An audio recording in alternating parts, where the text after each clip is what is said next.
Jonnifer Sinogaya, together with his team from the University of the Philippines, Cebu, conducted the study Assessment of Air Quality as Initiative for Climate Change Mitigation in Metro Cebu, Philippines. The rates of increase of pollutant concentrations in the cities of developing countries are higher than in developed countries. The current high rate of economic development in Asia is built upon the rapid increase in the use of fossil fuels and increase in road traffic volumes, which lead to increased emissions of sulfur and nitrogen dioxide. In this video, we will focus on the result of nitrogen dioxide concentrations in Metro Cebu. Nitrogen dioxide is considered a major air pollutant because of its adverse effect on human health and vegetation. Its contribution to the acidification of the environment as the precursors of acid rain and the role of NOx formation of photochemical oxidants such as ozone, which determines the lifetime of reactive greenhouse gases and a key species for global warming.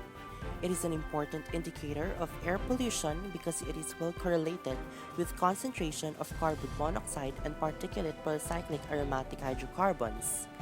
The study aims to present through spatial analysis of the monitored ambient NO2 concentrations in rainwater samples in Metro Cebu area and to provide essential information for designing effective emission control strategies to protect human health and the environment of Metro Cebu from the adverse effects of air pollution and climate change.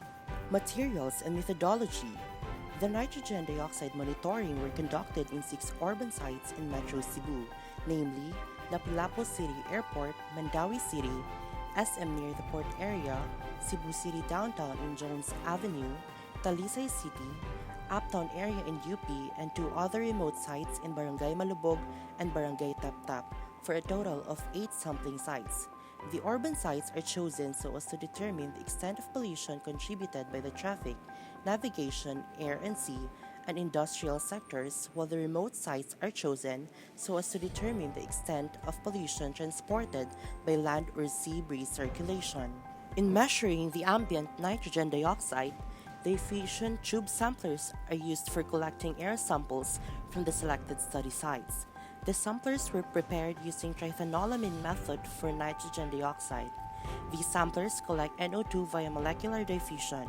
For NO2 collection, the samplers were exposed in the ambient air for 24 hours every once in a week for a period of 6 months. The samplers were then calibrated using the differential optical absorption spectroscopy system.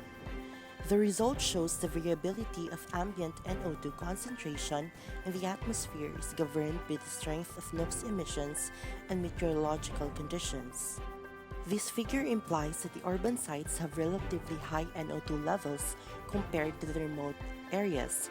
These results suggest that there is a decrease in NOx as one moves toward more remote regions.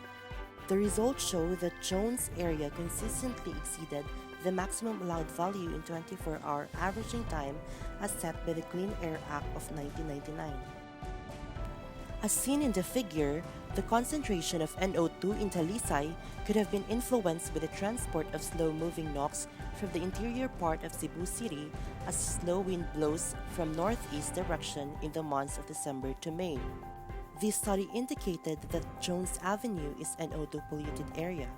The consistently higher values in the urban sites also show that the possible sources of NOx are found in the urban area where most if not all industries and motor vehicles are located.